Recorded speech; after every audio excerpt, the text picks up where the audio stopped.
Guys तो हाँ, previous lecture में हम क्या कर रहे थे, ये प्री बोर्ड पेपर था हमारा, सैम्पल पेपर की तरह ही है हमारा। तो ये पेपर कर रहे थे सोल्व हम। इसमें हमने क्वेश्चन नंबर 5 तक कंप्लीट किया था। इसका अगर आपने फर्स्ट पार्ट नहीं देखा है तो उसका लिंक आपको डिस्क्रिप्शन बॉक्स में मिल जाएगा। इसकी पीडीएफ भी हमने प्रोवाइड कर दी है, वो भी उसका भी लिंक आपको डिस्क्रिप्शन बॉक्स में मिल जाएगा। आज हम चैप्टर ये जो हमारा पेपर है इसका क्वेश्चन नंबर 6 स्टार्ट करने वाले हैं। ओके, तो क्वेश्चन नंबर 6 में देखते हैं क्या कह रहा है कि a straight line passes through the point P and Q. एक स्ट्रेट लाइन है जो 2 पॉइंट से पास होती है, तो आप इसकी इक्वेशन फाइंड कर सकते हो। It intersect the coordinate axis at point A and B. ये coordinate axis means X axis और वाई एक्सिस पर ए और बी पर रेस्पेक्टिवली कट करती है। एम इसका मिड पॉइंट है of the line segment A B. Find the equation of a line P Q. Equation of line P Q find कर सकते हो, 2 पॉइंट्स हैं। Coordinate of A and B find कर सकते हैं। ये क्वेश्चन हमारा ऐसा जैसा हमें बुक में गिवन था। And coordinate of M find करने। सिंपल क्वेश्चन है, करेंगे इसको सोल्व। तो इसमें क्या करेंगे, देखो सबसे पहले इक्वेशन फाइंड करने के लिए आपके पास 2 पॉइंट है। तो इससे इक्वेशन हम कैसे फाइंड करते हैं, तो इसके हेल्प से हम इक्वेशन फाइंड कैसे करेंगे अब देखेंगे हम इसको। तो इसको फाइंड कर सकते हैं कि अगर हमारे पास क्या है, 2 पॉइंट्स हैं पी एंड क्यू। पी के कोऑर्डिनेट्स हैं हमारे पास -1,4 -1,4 एंड क्यू के कोऑर्डिनेट्स हैं हमारे पास 5, -2। देखो 2 पॉइंट फॉर्म जो होती है इक्वेशन की वो क्या होती है हमारी, 2 पॉइंट फॉर्म में हम क्या करते हैं, कल हमने इसी पर बात भी की थी। एक क्वेश्चन आया था हमारा इक्वेशन वाला कि इक्वेशन ऑफ लाइन क्या होती है, y -y1 equals to m x -x1, ये होती है इक्वेशन। अब अगर ये 2 पॉइंट फॉर्म होती है तो हम m के प्लेस पर क्या रख देते हैं, m की वैल्यू m हम ऑल्सो फाइंड कर सकते हैं अगर हमारे पास 2 गिवन पॉइंट्स हैं। तो y2 -y1 हमने एक m स्लोप फाइंड करना सीखा था जब हमारे पास 2 पॉइंट होते हैं। तो उसमें हम क्या करते हैं, y2 -y1 upon x2 -x1। और इसी से ये लाइन की इक्वेशन आई है कि अगर आप इसको इधर लेके आ जाओगे और ये इधर बच जाएगा हमारा y2 -y1, ये x2 -x1 इधर हो जाएगा। इसमें हम जनरल पॉइंट x और y को ऐड कर लेते हैं। ओके, अब आप या तो ऐसे कर सकते हो कि इस m की प्लेस पर ये वाली पूरी वैल्यू यहाँ रख सकते हो, उसे 2 पॉइंट फॉर्म कहते हैं, या फिर आप m की वैल्यू अलग से फाइंड कर लो। अब अगर हम इसमें लेट करते हैं इसे x1 y1 और इसको x2 y2, तो क्या होगा देखो, y2 की वैल्यू -2 माइनस y1 की वैल्यू 4, फिर x2 की वैल्यू 5 माइनस x1 की वैल्यू फिर माइनस में 1। तो इस चीज़ का आपको ध्यान रखना है कि अगर 2 साइन 2 माइनस एक साथ आ जाए तो उसको किस तरीके से सोल्व करेंगे। माइनस माइनस ये 6 हो जाएगा, देखो माइनस माइनस प्लस होते हैं, 6 हो जाएगा, लेकिन माइनस का 6 लेंगे, माइनस का 4 ग्रेटर है। ये माइनस और माइनस प्लस हो जाएगा, तो ये हो जाएगा 5 + 1। देखो ये माइनस माइनस हो गए प्लस, तो 5 + 1 ये हो गया 6। कैंसिल करेंगे, -1 आएगा। नाउ अब हम फाइंड कर सकते हैं इक्वेशन ऑफ लाइन कैसे, कि y -y1 के प्लेस पर आप ये रख लो m की वैल्यू -1 और x1 के प्लेस पर आप क्या रख लो, ये रखो -1। ओके, अगर आप इसको पुट करते हो y -4 और यहाँ पर -x और यहाँ माइनस माइनस, देखो ये माइनस माइनस प्लस हो जाएगा, लेकिन फिर से माइनस अंदर आएगा तो फिर से माइनस कर देगा। बात समझ में आई। तो सिंपल सी है ये हमारा कि हम इसमें ये क्या रूल फॉलो कर रहे हैं। तो बस अब x की वैल्यू को उधर उठा के लेके आए अगर हम, तो x प्लस का हो जाएगा, y प्लस का है ये ऑलरेडी, और ये माइनस का 4 है, और ये 1 इधर आकर क्या हो जाएगा, प्लस का 1। आप चाहें तो इस कांस्टेंट वैल्यू के इक्वल टू के राइट हैंड में लेके आ सकते हैं, आप इसको ऐसे छोड़ सकते हो। ओके, यही हमारी इक्वेशन ऑफ लाइन हो जाएगी। प्लस माइनस माइनस होंगे, लेकिन माइनस का 3 आएगा क्योंकि माइनस का 4 ग्रेटर है। ये हो गई equation of line P Q. Okay, now अब इसका सेकंड पार्ट देखते हैं क्या कह रहा है इसमें। Equation of line P Q find करने के बाद आपको फाइंड करना B, the coordinate of A and B. A और बी क्या है हमारे, ए और बी है कोऑर्डिनेट एक्सिस पर point. Coordinate axis means X axis और वाई एक्सिस। कि अगर ये लाइन कुछ इस तरीके से बनी हुई है कि ये एक्स एक्सिस पर ए पर और वाई एक्सिस पर बी पर, कोऑर्डिनेट एक्सिस पहले एक्स लेते हैं फिर वाई लेंगे। ओके, तो इसके पॉइंट क्या होंगे, देखो एक्स एक्सिस पर अगर कोई भी पॉइंट होता है वो किस फॉर्म में होता है हमारा, इसमें एक्स की वैल्यू तो होती है लेकिन वाई की वैल्यू 0 होती है, इस पर हमने बात की थी। और वाई एक्सिस पर अगर कोई भी वैल्यू होती है उसमें एक्स की वैल्यू हमेशा 0 होती है और वाई की वैल्यू, तो उसमें वाई की वैल्यू होगी। ऐसे आप ऐड कर सकते हो। अब आपको क्या करना है, अगर आपको फाइंड करना है ये ए पॉइंट, अगर आपको ए पॉइंट फाइंड करना है और ए पॉइंट इस पी क्यू लाइन पर आ रहे हैं, मान लेते हैं पी क्यू लाइन ही है, ठीक है, ये ए और बी पॉइंट इस पी क्यू लाइन पर ही लाई कर रहा है, तो इसका मीन्स ये पॉइंट इसको सेटिस्फाई करेगा। पुट करेंगे एक्स कॉमा 0 इस पर, तो ये एक्स के प्लेस पर एक्स ही रहने दो और वाई के प्लेस पर कर दो 0, तो एक्स की वैल्यू आ जाएगी, एक्स की वैल्यू आ रही है 3। इसका मीन्स ए के कोऑर्डिनेट क्या हो जाएंगे हमारे, ए के कोऑर्डिनेट हो जाएंगे एक्स की वैल्यू 3,0। आप इसे एक्स ना ऐड करके इसे आप कोई दूसरा वेरिएबल ऐड कर सकते हैं, जैसे आप a,0 ऐड कर सकते हैं। क्यों? क्योंकि देखो एक्स इसमें पहले से ही है हमारा, इसलिए तो अगर हम a ऐड कर लेते तो a की वैल्यू हमें 3 मिल जाती है अगर हम एक्स के प्लेस पर a रखते हैं। ठीक है, अगर हम पॉइंट को a मानते हैं यहाँ पर तो क्या हो जाता, a की वैल्यू एक्स के जगह पर a, एक्स के प्लेस पर a, तो a की वैल्यू हो जाती 3। कोऑर्डिनेट क्या है a,0, तो ये हो जाता 3,0 a की वैल्यू। ऐसे ही हम पुट करेंगे अगर दूसरा पॉइंट b, जिसके कोऑर्डिनेट अगर हम 0,b ले लेते हैं। ओके, क्योंकि x और y हमने जनरल पॉइंट ऑलरेडी लिए हैं, इसलिए हम इसमें x और y नहीं ले रहे हैं। ओके, b पॉइंट अगर हम पुट करेंगे इस पर, तो x के प्लेस पर 0 रखना और y के प्लेस पर रखना है b, -3 = 0। ये भी वैल्यू सेम आ रही है, b की वैल्यू क्या आ रही है 3, तो b के कोऑर्डिनेट क्या हो जाएंगे 0,3। ओके, ये b के कोऑर्डिनेट हो गए, a के कोऑर्डिनेट हो गए, ये पार्ट हो गया इसका b, ये a पार्ट था इसका। ओके, नाउ अब हम देखेंगे इसमें नेक्स्ट क्या है इसमें, फिर इसमें सी पार्ट में क्या कह रहा है कि कोऑर्डिनेट ऑफ m बताओ। क्या बताना है आपको? Coordinate of m। और m क्या है? m किसका मिड पॉइंट है? m is the mid point of line segment A B का मिड पॉइंट है। अगर m यहाँ पर मिड पॉइंट है किसका? ए बी का, तो आप क्या कर सकते हो? सिंपल मिड पॉइंट कैसे फाइंड करते हैं कि अगर हमारे पास ये 2 पॉइंट्स हैं a और b, a की वैल्यू हमारे पास 3,0 एंड b की वैल्यू क्या है हमारे पास 0,3, तो मिड पॉइंट के कोऑर्डिनेट क्या होते हैं हमारे? मिड पॉइंट के कोऑर्डिनेट होते हैं x1 + x2 डिवाइड बाय 2, और यहाँ पर y1 + y2 डिवाइड बाय 2, यही होते हैं। अब अगर आप इसे x1, इसे y1, इसे x2 और इसको y2 ऐड कर रहे हो, तो x1 की वैल्यू 3 प्लस x2 की वैल्यू 0 डिवाइड बाय 2। आप किसी को भी इसको आप x1 y1 ऐड कर सकते हो, इसको x2 y2 ऐड कर सकते हो, उससे भी हमारा क्या आएगा? सेम ही आएगा। ओके, ऐसे हम इक्वेशन में भी किसी को भी x1 y1, किसी को भी x2 y2, लेकिन ध्यान रहे कि x1 वाले एक साथ और 2 वाले एक साथ, हमेशा पहली वाली वैल्यू x की है, दूसरी वाली वैल्यू y की। तो x1 इसे बोलेंगे तो इसे y1 ही बोलेंगे, y2 नहीं बोलेंगे, बस ये है। ओके, यहाँ पर y1 की वैल्यू क्या हमारी 0 और y2 की वैल्यू क्या 3 और यहाँ पर 2। नाउ अब इसमें सोल्व करेंगे, कितना हो जाएगा?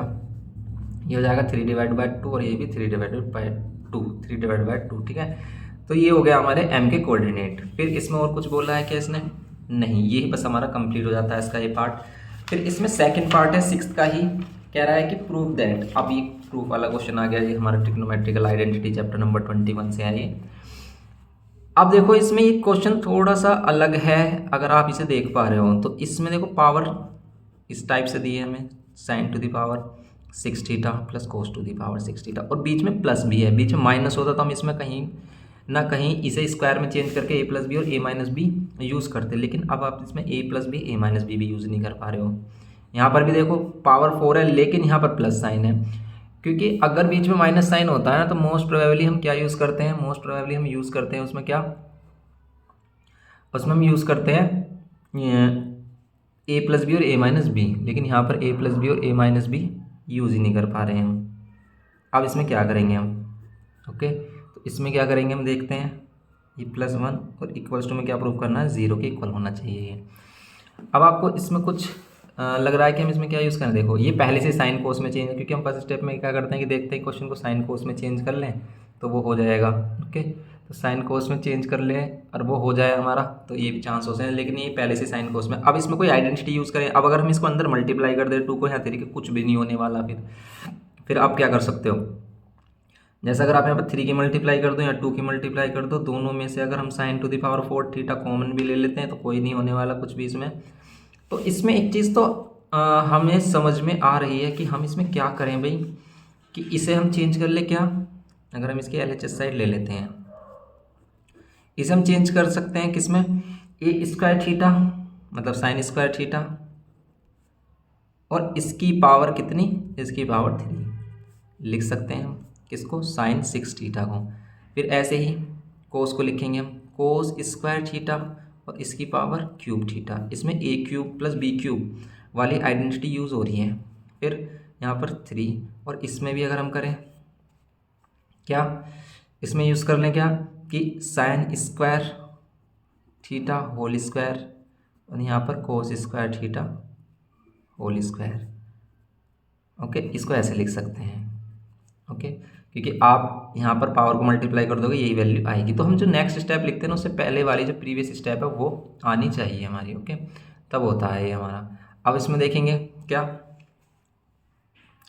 कि अब अगर हम इसे करना है तो अब क्या करना चाहिए अभी समय में, तो इसमें हमें क्या करना चाहिए कि इसमें लगाओ ए क्यू माइनस बी क्यूब। क्या होती है आइडेंटिटी, ए क्यू प्लस बी क्यूब। ए क्यू प्लस बी क्यूब होता है पहला आइडेंटिटी लिखनी है ना मैं, ए प्लस बी। तो इस आइडेंटिटी पर भी, इन आइडेंटिटी पे हमने सेपरेट वीडियो बनाया हुआ है जिसमें हमने सिर्फ आइडेंटिटीज़ की बात की है कि भाई आइडेंटिटी कैसे याद करनी है आपको, कैसे आप समझ सकते हो। उसको आप देख सकते हो, लिंक डिस्क्रिप्शन बॉक्स में मिल जाएगा आपको। ओके, और यहाँ पर हम क्या कर देंगे, आई बटन में भी आपको उसका लिंक दे देंगे। ओके, तो अब यहाँ पर करेंगे हम कि ए क्यू प्लस बी क्यूब। यहाँ पर क्या होगा, ए क्यू प्लस बी क्यू क्या होता है, ए प्लस बी, यहाँ पर ए स्क्वायर माइनस ए बी और प्लस बी स्क्वायर, इसमें यहाँ पर माइनस होता है। अगर ये यहाँ पर क्या होती है हमारी A cube minus B cube identity होती तो हम यहाँ पर सिर्फ माइनस लेते और यहाँ पर सभी वैल्यू प्लस की होती। इस टाइप से होता है हमारा ये। ओके, जब इसमें यूज़ करेंगे हम, लेकिन इसमें क्या यूज़ करेंगे, ये ए स्क्वायर प्लस बी स्क्वायर है और ए स्क्वायर प्लस बी स्क्वायर तो हमारा कोई आइडेंटिटी होती नहीं है, लेकिन हम इसको चेंज करेंगे ए प्लस बी के होल स्क्वायर वाली आइडेंटिटी से। कैसे कि आपको पता है कि ए प्लस बी का होल स्क्वायर क्या होता है हमारा, ए प्लस बी का होल स्क्वायर होता है A square plus B square plus 2ab।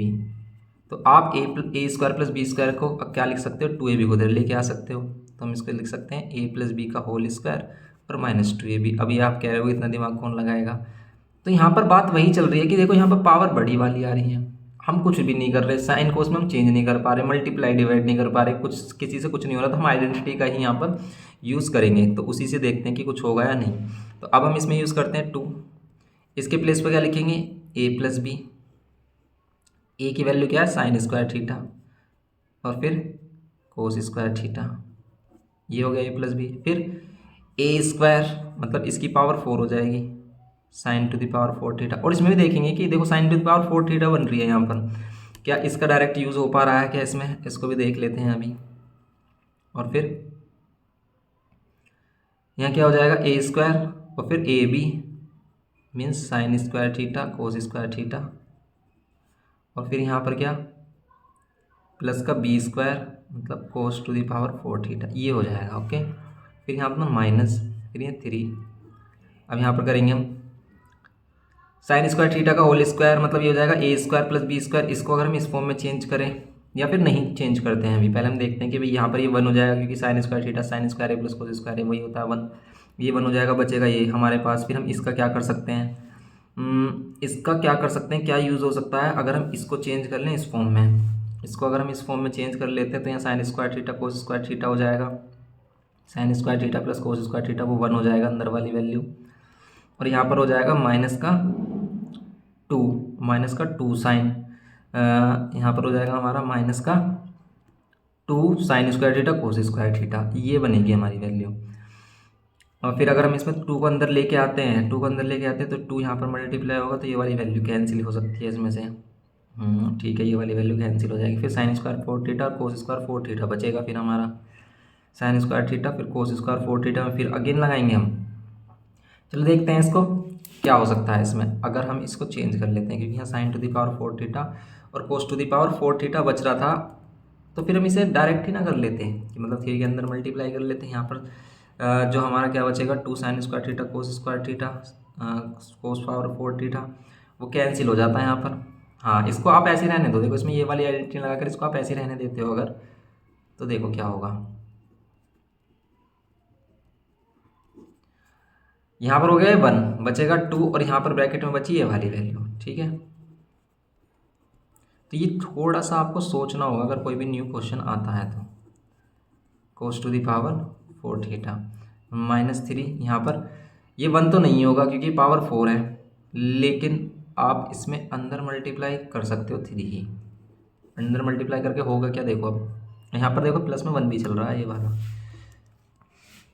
Okay now अब हम इसमें करेंगे क्या, 2 के अंदर मल्टीप्लाई तो ये हो जाएगा 2 sign to the power 4 theta, यहाँ पर 2 sign square theta cos square theta, और यहाँ पर क्या 2 कोस टू द पावर 4 थीटा, ये हो रहा है। लेकिन अगर हम इसको कर देते हैं अंदर मल्टीप्लाई तो क्या होगा भाई इसमें, तो ये कैंसिल हो जाएंगे हमारे, मतलब एक sign to the power 4 theta बचेगा, एक कोस टू द पावर 4 थीटा बचेगा, और अगर ये बचेंगे तो फिर हम क्या कह सकते हैं इसे, हाँ जी फिर हो जाएगा देखो 3 sin⁴θ, पर ये माइनस में वैल्यू बच रही है, फिर हमारी फिर वही प्रॉब्लम आ रही है कि माइनस में रह रही है ये वैल्यू। देखो यहाँ पर प्रॉब्लम क्या आ रही है, फिर अगर हम इन दोनों को माइनस कर देते हैं तो ये माइनस का क्या बचेगा sin⁴θ, फिर इन दोनों को माइनस कर देते हैं तो ये बचेगा -cos⁴θ, और ये बच रहा है हमारा, अरे प्लस वाला फॉर्मूला था ना, यहाँ तो माइनस आएगा ना, फिर ये प्लस वाला फॉर्मूला था, यहाँ माइनस आता है तो यहाँ माइनस लेंगे हम, इसमें प्लस आता है माइनस, तो बस हो गया, फिर तो हो गया।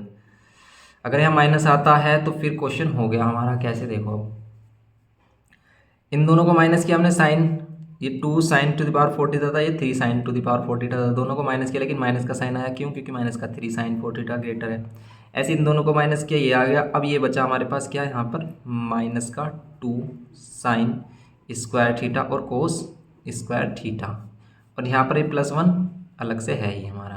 ओके, अब इन सभी में से हम ले लें माइनस साइन कॉमन, तो बचेगा sin⁴θ प्लस cos⁴θ, और यहाँ +2 sin² और cos², और ये क्या बन रहा है, ये बन रहा है a + b का होल स्क्वायर, ये वाली वैल्यू। और इसमें a और b की वैल्यू क्या लेंगे, देखो a की वैल्यू लेंगे sin² का स्क्वायर, क्योंकि देखो अगर हम इसे लिखते हैं sin² का होल स्क्वायर, इसे cos² का होल स्क्वायर, और यहाँ पर 2a भी होता है, और देखो ये a है और ये b है, तो यहाँ पर इसलिए स्क्वायर आ रहा है। अगर ये सिंपल sin⁡θ का स्क्वायर होता तो यहाँ पर sin⁡θ cos⁡θ आता। यहाँ पर इस बार a की वैल्यू क्या है sin² और b की वैल्यू cos² है। ओके, तो ये कितना हो जाएगा हमारा, ये हो जाएगा sin² प्लस cos² का होल स्क्वायर, यहाँ +1, ये कितने हो जाएगा हमारा 1, क्योंकि sin² cos² 1 होता है, 1 का स्क्वायर 1 ही आएगा, तो -1 + 1 आ गया 0। ऐसे कर सकते हो आप। मेथड और भी हो सकते हैं करने के, ठीक है, लेकिन जो भी जल्दी से आपको आंसर दे, माइंड में क्लिक कर जाए उससे कर देना, टाइम वेस्ट नहीं करना है। ओके, तो नया क्वेश्चन आएगा, थोड़ा बहुत सोचना पड़ेगा आपको, और ये भी क्वेश्चन कुछ ऐसा ही था हमारा। अब देखते हैं इसका सेकंड नेक्स्ट पार्ट है, ये सेकंड था 6 का सेकंड पार्ट। अब इसका थर्ड पार्ट पर चलते हैं हम कि क्या करना है इसमें हमें। तो इसमें देखते हैं इसमें क्या था हमारा। तो क्वेश्चन 3 मार्क्स का था, तो कुछ तो इसमें होगा ही स्टेप, ऐसा नहीं है कि एकदम हो जाएगा ये, तो इतना हमने किया भी है। इस थर्ड में कह रहा है determine AP whose 8th term is 31 and 15th term exceed the 11th term by 16, मतलब जो 15th टर्म है कितना ज़्यादा है 11th टर्म से, 16 ज़्यादा है। तो इस केस में क्या करते हैं, सिंपल है, ये हमारा टू इक्वेशंस होती हैं फिर इसमें हमारी। अगर हम इसमें देखें क्वेश्चन 6 का ही थर्ड पार्ट, कह रहा है कि 8th टर्म है वो हमारा 11 है, 8th टर्म क्या है 31 है, 8th टर्म क्या है 31 है। ओके, 8th टर्म 31 है, तो आपका मीन इसका मीन्स क्या है कि a + 7d की वैल्यू क्या होती है 31। ओके, क्योंकि a 8 का फॉर्मूला क्या है a + n-1d, तो इसको हमने इस फॉर्म में सीखा था। तो अगर आपने नहीं किया तो मैट्रिसेस का आप रिवीजन चैप्टर कंप्लीट चैप्टर देखो, उसका लिंक आपको डिस्क्रिप्शन बॉक्स में मिल जाएगा।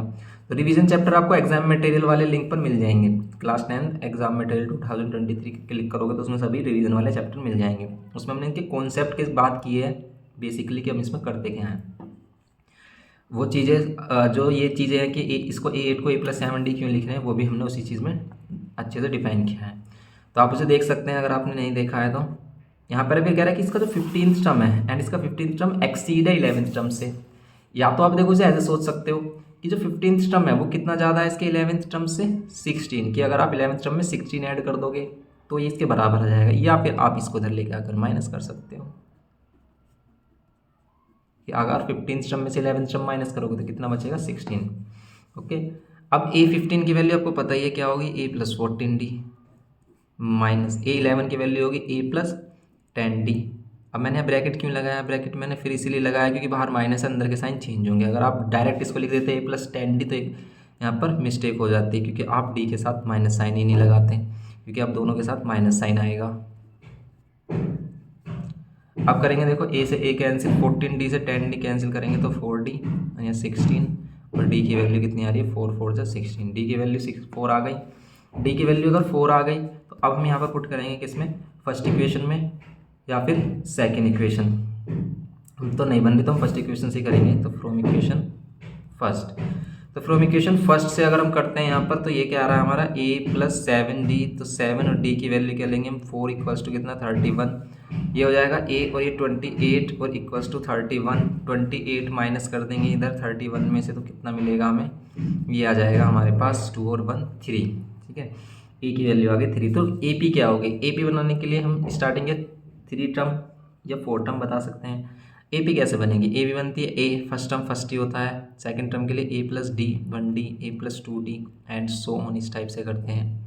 या फिर सिंपल आप क्या करो, फर्स्ट टर्म रखो 3, फिर इसमें 4 ऐड करोगे 7, फिर इसमें 4 ऐड करोगे 11, इसमें 4 ऐड करोगे कितना 15, ये इसके टर्म्स हो जाएंगे, क्योंकि आप 4 ही ऐड कर रहे हो। क्योंकि आप देखो यहाँ पर 3 प्लस 4 करते 7, यहाँ पर 3 प्लस 2d मतलब 8, तो 8 प्लस 3 करते हैं 11 होता है यहाँ पर, यहाँ 15 आ जाता है। ओके, तो एंड सोन ये हो गई हमारी AP, यही बतानी थी हमें इसमें।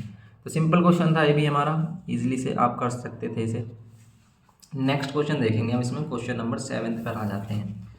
क्वेश्चन नंबर 7 है, देखो प्रोबेबिलिटी का क्वेश्चन है, कह रहा है कि bag contain 7 white 6 red and 2 black balls, 1 ball is taken out at random, find the probability that the ball drawn is white, neither red nor white, either white और red और black।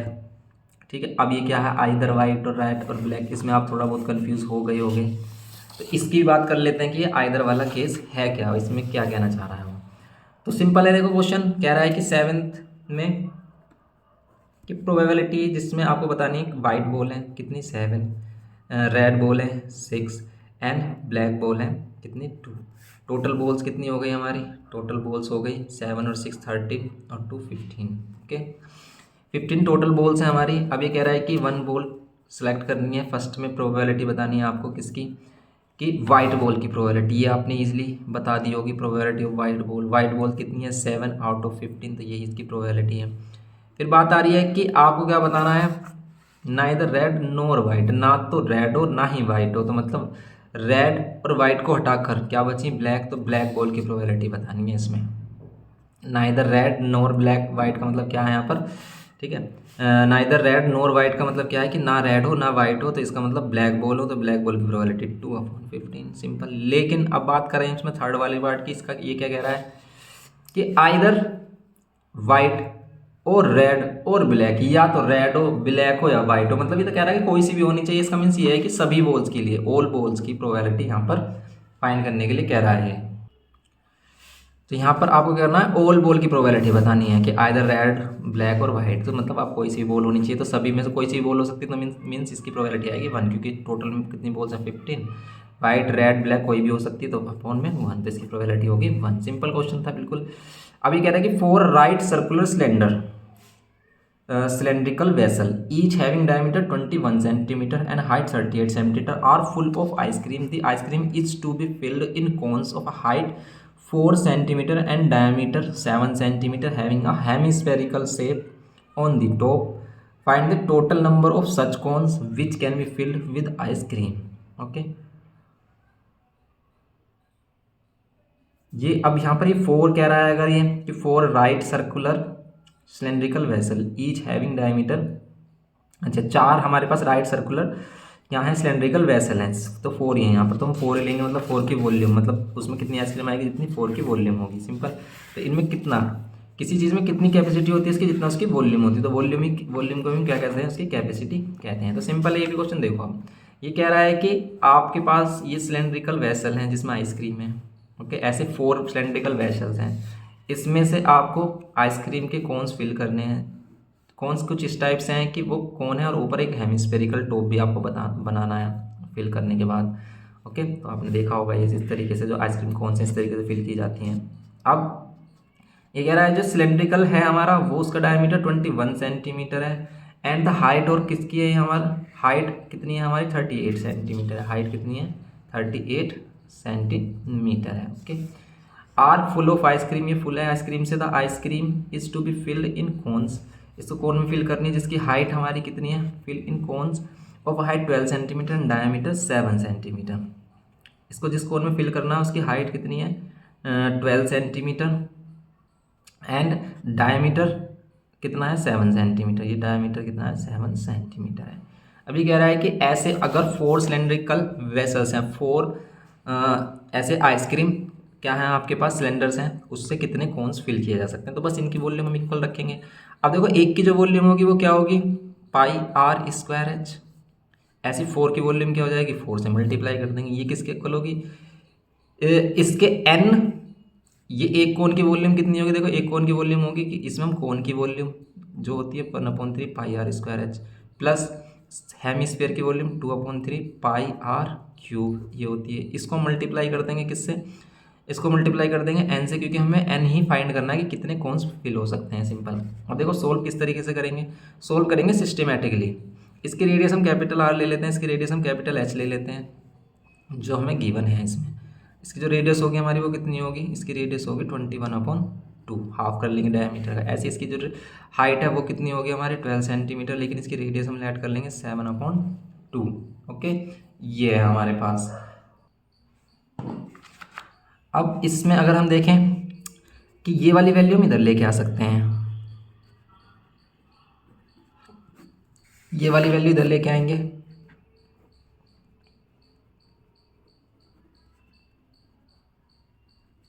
Okay, ये बचेगा n। अब इसमें से देखो क्या क्या कॉमन ले सकते हैं हम, इसमें से कॉमन ले सकते हैं, ऊपर हम ऐसे ही रहने देंगे, वैल्यू रखेंगे लास्ट में। पाई कॉमन आ रहा है और 1/3 कॉमन आ रहा है, तो 1/3 पाई और आर स्क्वायर भी कॉमन आ रहा है। तो इसमें बचेगा सिर्फ h और इसमें बचेगा 2r। ओके, पाई से तो पाई कैंसिल कर सकते हैं, ये 3 जाएगा ऊपर इसके साथ। अब r की वैल्यू अगर हम रखें, क्या है r की वैल्यू यहाँ पर 21/2, ऐसे आप 21/2 टू टाइम्स रख सकते हो। और यहाँ पर हाइट है हमारी 38, ओके, हाइट है 38, इसको रख देंगे। डिवाइड में देखो यहाँ पर क्या मिलेगी हमें n की वैल्यू, n क्या है नंबर ऑफ कोन्स है। आर स्क्वायर मतलब r की वैल्यू क्या है, स्मॉल r की वैल्यू 7/2 है, तो यहाँ 7/2 रखेंगे 2 टाइम्स। यहाँ पर h की वैल्यू कितनी है हमारी 12 है, ओके, ये 12 है कोन की हाइट, प्लस 2r, r की वैल्यू कितनी है 7/2 है। सोल्व करेंगे, देखो यहाँ से ही कैंसिल हो रहा है, ऊपर कुछ कैंसिल हो रहा है तो उसको भी कैंसिल कर लेते हैं, जैसे 2 2, ये 4 पूरा कैंसिल हो गया। नाउ अब हम करेंगे, देखो ऊपर बच रहा है 3, 21, 21 और 38। अभी भी हम इसको मल्टीप्लाई नहीं करेंगे, बिल्कुल लास्ट में कैलकुलेशन करनी है आपको, जब कुछ नहीं बचता है हमारे पास। तो ये 7/2 है, और देखो यहाँ पर 12 + 7 कितना हो जाएगा, ये 19 हो जाएगा। अब ये 2 जाएंगे ऊपर और ये 7 से आप इसको कैंसिल कर सकते हो, 7 3 और 7 3। ओके, नाउ अब ये 2 और 2 ऊपर जाएगा, ये हो जाएगा हमारा 4, तो ये 4 हो जाएगा ऊपर आकर, और नीचे ए और क्या है इसके साथ 3 है, और फिर 3 ये है हमारे पास। और देखो 19 2 ये भी तो कैंसिल हो रहा है हमारा, 19 2 ये भी कैंसिल हो रहा है, 38 होते हैं। बस अब इनको मल्टीप्लाई कर सकते हैं हम ईजिली। मल्टीप्लाई करेंगे कितना आ रहा है, देखो 4 3 12, और फिर इसे किस तरीके से मल्टीप्लाई करें, वैसे तो ये कितना आ रहा है 3 3 9 और 9 2 18, ये आ रहा है हमारा 18 और 12 अगर हम करेंगे तो कितना आ जाएगा 3 19 54। अब करते हैं इसको, तो यह आ जाएगा 180 ये और 36 ये, तो 6 और ये आ रहा है 11, ये आ रहा है 216, तो 216 कोन्स फिल हो जाएंगे इसमें, ये होता है हमारा आंसर। ओके, ये हो गया हमारा क्वेश्चन नंबर 7 का फर्स्ट पार्ट। तो ये था हमारा फर्स्ट पार्ट में, इसका नेक्स्ट देखते हैं। हाँ, ये सेकंड पार्ट है हमारा, फर्स्ट तो ये था 7th का। ओके, इसका है फिर थर्ड पार्ट देखेंगे अब हम इसका। ओके, तो थर्ड पार्ट है हमारे पास ये वाला। इसमें सर्कल का क्वेश्चन गिवन किया है, कह रहा है कि in the given figure A E F is a triangle, A E F एक ट्राइंगल दे रखा है, टच कर रहा है ई एफ को। तो अगर हम इसका एक फिगर ले लेते हैं इसको, देखो जब कभी भी आपको सर्कल वाले क्वेश्चन समझ में ना आए तो तब सबसे पहले अपने आप से फिगर बनाना है इसका, तब इसे समझने की कोशिश करना, तब आपको ज़्यादा अच्छे से समझ में आएगा। यहाँ पर ये एंगल है हमारे पास कितना है 48 है, 45 है, ये है 40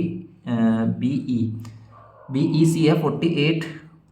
ओके, एन ये वाला 38 गिवन किया है। यहाँ से अगर इसको ज्वाइन कर रहे हैं हम,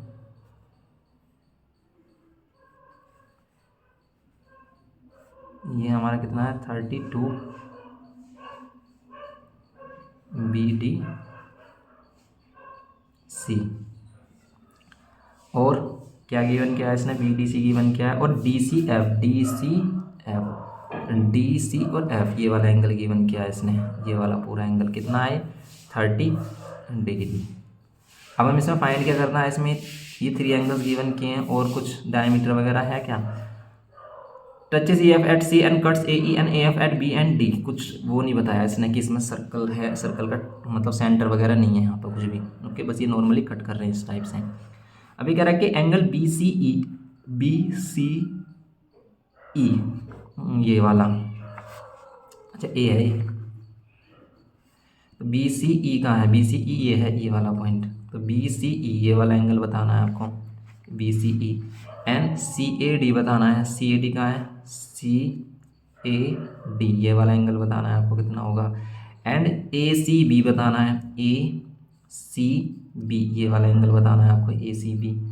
ओके, तो सबसे पहले हम देखते हैं कि ये वाले एंगल क्या होगा। देखो ये वाला एंगल क्या होगा, कैसे फाइंड कर सकते हैं इसे, है कुछ हमारा हिंट है इसमें, तो यस हिंट तो इसमें मिल रहा है। कैसे, देखो ये कोड है और ये है टेंजेंट, और कोड और टेंजेंट के बीच में जो एंगल बनता है ना वो ऑल्टरनेट सेगमेंट में बनने वाले एंगल के इक्वल होता है। ये एंगल हो जाएगा 32, एंगल इन ऑल्टरनेट सेगमेंट। इसमें फर्स्ट वाले में यही आ जाएगा कि angle in alternate segment. Angle क्या होगा हमारे, बी डी सी इसके इक्वल होगा, या फिर एंगल बी सी ई किसके इक्वल होगा, बी ई सी इक्वल होगा एंगल बी डी सी के, बी डी सी के कितना हो जाएगा, ये 32 ही हो जाएगा, एंगल इन ऑल्टरनेट सेगमेंट। ठीक है, ये angle in alternate segment property है। फिर सी ए डी क्या है हमारा, सी ए डी में क्या हो रहा है, सी ए डी कुछ ऐसा बन रहा है, angle in a same segment, means ये वाला एंगल आप फाइंड कर सकते हो क्या। अगर ये वाला एंगल फाइंड कर सकते हो तो ये भी हो गया, और हम कर सकते हैं कैसे, देखो अब अगर हम इसे फिर देखें, ये कोड और टेंजेंट के बिटवीन एंगल, और ये हमें 30 गिवन किया है, तो ये 30 है तो ये भी 30 हो जाएगा क्योंकि ये ऑल्टरनेट सेगमेंट में बन रहा है, और ये 30 है तो ये भी 30 हो जाएगा, सिंपल सी बात है। ओके, तो अगर हमें कह रहा है कि angle C A D find करना है, सी ए डी, तो ये है हमारा वही है, तो angle in alternate segment, C A D तो फाइंड करना है इसमें, सी ए डी, तो एंगल सी ए डी भी हमारा ऑल्टरनेट सेगमेंट प्रॉपर्टी है। क्यों, कि एंगल जो सी ए डी है वो किसके इक्वल होगा, एंगल डी सी एफ के, ये भी हमारा कितना हो जाएगा 30 degree, angle in alternate segment, बिल्कुल सिंपल। फिर ए सी बी देखो, ए सी बी ये वाला एंगल फाइंड करना है। ये वाला एंगल बताओ कैसे फाइंड कर सकते हैं, रेडियस वगैरह कुछ ऐसा कुछ दिया है इसने, कुछ भी नहीं गिवन किया। एंगल इन सेम सेगमेंट ये बन रहे हैं, angle in same segment, angle in same segment अगर ये बन रहे हैं तो ये वाला एंगल हमारे पास होता तो हम ये वाला एंगल बिल्कुल सेम इसके इक्वल बता देते। तो क्या हम ये वाला एंगल फाइंड कर सकते हैं, तो देखो आप क्या ये वाला एंगल आप फाइंड कर सकते हो। अगर हम इसमें देख रहे हैं कि अगर ये वाला एंगल हो जाए तो फिर इससे ये वाला एंगल फाइंड कर सकते हैं। तो देखो इसमें हम ये वाला एंगल फाइंड करें क्या और ये वाला एंगल क्या हम बता सकते हैं, इसमें क्या होगा, इसमें कुछ डायमीटर वगैरह तो नहीं दिया है इसने, ए एन ए पर रेस्पेक्टिवली। ओके, अब देखो आप इसको कैसे कर सकते हो, जितना ये वाला 30 होगा उतना ही ये 30 होगा, और जितना ये होगा हमारा, जितना ये होगा उतना ही ये वाला एंगल होगा। 32 है, ये भी 32 हो जाएगा, ये 30 है, ये भी 30 हो जाएगा। हमें ए सी बी फाइंड करना है, ए सी बी ये वाला एंगल फाइंड करना है। अब देखो आप इसमें क्या कर सकते हो, क्या ए सी बी एक्सटीरियर एंगल है कहीं पर, नहीं।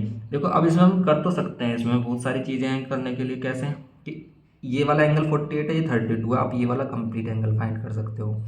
ये वाला कंप्लीट एंगल आपका कितना हो जाएगा, एंगल ए बी सी कितना हो जाएगा हमारा 32 और 48 के इक्वल, मीन्स ये हो जाएगा हमारा 0 और ये आ रहा है 80 के इक्वल, ये 80 हो जाएगा। अगर ये 80 है तो ये 100 हो जाएगा, क्योंकि ये क्या है opposite angles of cyclic quadrilateral. तो angle A B C plus angle A D C का सम कितना होगा 180। ये अगर हमारा 80 है तो ये हमारा कितना हो जाएगा एंगल ए डी सी, ये एंगल हो जाएगा। देखो करने के अलग अलग मेथड हो सकते हैं, तो 80 माइनस कर देंगे हो जाएगा 100, ये पूरा 100 हो गया, इसमें से 32 माइनस कर देंगे वाला एंगल आ गया। तो angle A D B find करना था हमें, क्या फाइंड करना था, ए सी बी फाइंड करना है, ए सी बी। अच्छा ए सी बी फाइंड करने के लिए फिर वही है कि हम क्या कर सकते हैं यहाँ पर, ए सी बी के लिए हम वही है कि क्या कर सकते हैं कि जितना ये होगा हमारा उतना ये होगा। तो बस ए डी बी कितना आ रहा है हमारा, ए डी बी आ रहा है, अगर हम 100 में से क्या करते हैं 32 माइनस कर दें तो कितना आ रहा है हमारा 68। ये 68 आ गया। तो एंगल ए डी बी जितना है हमारा उतना ही एंगल होगा A C B, angle in a same segment. तो ये भी 68 हो जाएगा, angle in a same segment. Simple है ये भी हमारा। सी एफ डी देखें अगर इसमें, C F D angle find करने वाले क्वेश्चन मोस्टली सिंपल ही होते हैं। ए सी ए क्या करना है इसमें, C F D, C F D ये वाला एंगल। अगर ये किस ट्रायंगल में आ रहा है जिसके आपको सभी अदर 2 एंगल्स पता है तो आप इसे कर सकते हो बिल्कुल। देखो ये एंगल है, ये वाला एंगल हमें पता चल गया 32 और 30, ये हो जाएगा हमारा 62, और ये वाला एंगल हमारे पास 48 है ही। ये वाला एंगल फाइंड कर लेंगे किस ट्रायंगल में, इन ट्रायंगल अगर हम देखें ए एफ ई में, ए एफ ई में देख रहे हैं angle A plus angle E और प्लस एंगल एफ, इन तीनों का सम 180 होगा। ए की वैल्यू आ रही है 30 और 32, ये आ रहा है 62, ये आ रहा है 48, ये 48, ये एंगल हम फाइंड कर लेंगे हम एंगल एफ। ओके, ये कितना हो जाएगा, ये हो जाएगा 10 और ये आ रहा है 110 प्लस एंगल एफ 180। तो एंगल एफ की वैल्यू कितने जाएगी, 180 माइनस 110, तो ये एंगल एफ हो जाएगा हमारा कितना, 70 डिग्री। तो ये था हमारा क्वेश्चन। ओके, तो इस टाइप से आप कर सकते हो क्वेश्चन नंबर 7। एंगल फाइंड करने में आप कोई भी रिलेशन यूज़ कर लो, उसमें एंगल आपको मिल जाते हैं इजीली, ज़्यादा टफ नहीं होता है। ओके, तो बात होती है बस इसके प्रैक्टिस पर कि आपने क्वेश्चंस की प्रैक्टिस की है, आपने इस तरह के क्वेश्चन किए हैं पहले या फिर नहीं। आइडेंटिटी तभी, मतलब कोई भी प्रॉपर्टी तभी याद आती है आपको, तभी क्लिक करती है जब आपने उसकी प्रैक्टिस की है अच्छी तरीके से। ओके गाइस, तो फिर ऐसे ही हम इसमें आगे का क्वेश्चन देखते हैं।